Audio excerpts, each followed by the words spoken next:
chicken thighs with kebab spices.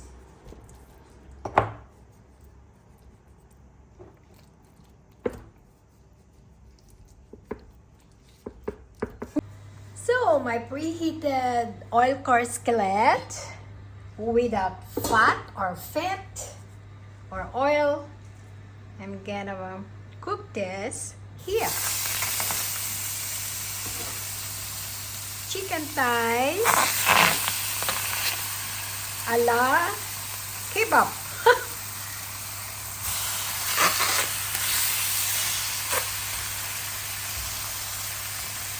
So cover it. Hey! So now I'm gonna prepare this for side dish. I have here some potatoes, then tomato, and 2 pieces of fennel, and also 3 pieces of mushrooms. I will just boil this all, and then later on that will be our side dish.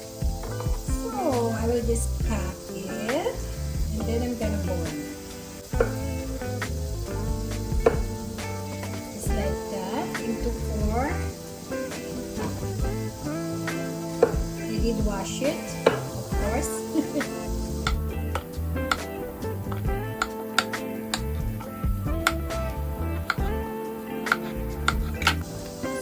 First this one, I will boil it.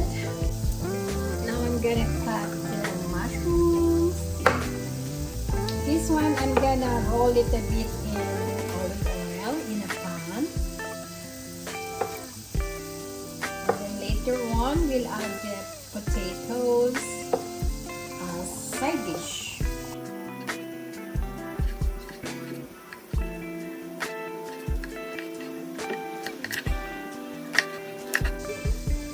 Fennel is very good for diabetic also.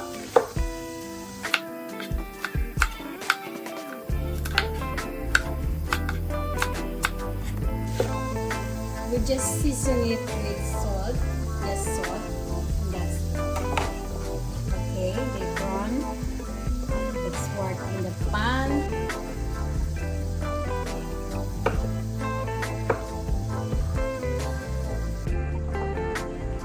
So it's about time to turn on the other side. So this is how it looks like if you're cooking in salad master all-core skillet. See? Without oil. I just lowered the heat already because it starts to make some crust. So, cover it again.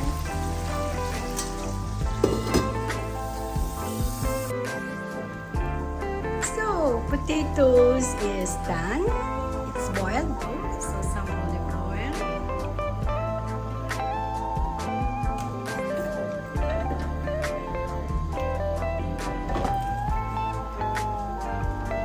So, I'm gonna add the fennel.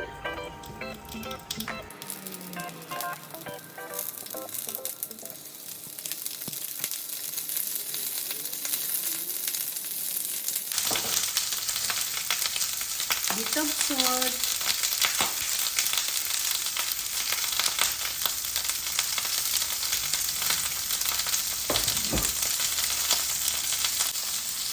so we'll take out the potatoes.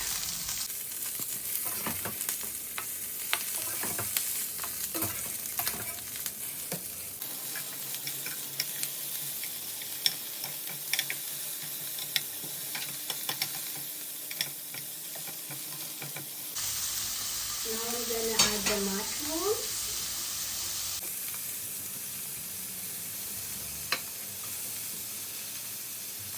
Tomato.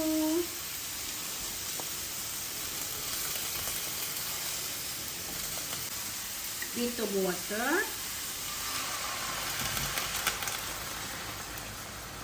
And cover it.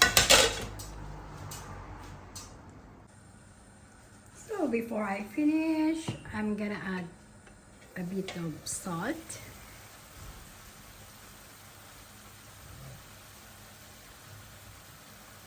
And that's it. Hey! So, done cooking. Let's eat, guys. So, I'm gonna eat it with the mushroom, potatoes, and kale. So, with tomatoes without skin. And happy with rice. Good appetit! That's it, guys. Daddy, come listen! Wow! Daddy?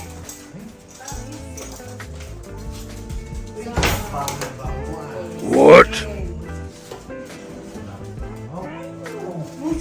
Mag-iyak. Ikaw din. Listen! Bango-bango isip. Yeah!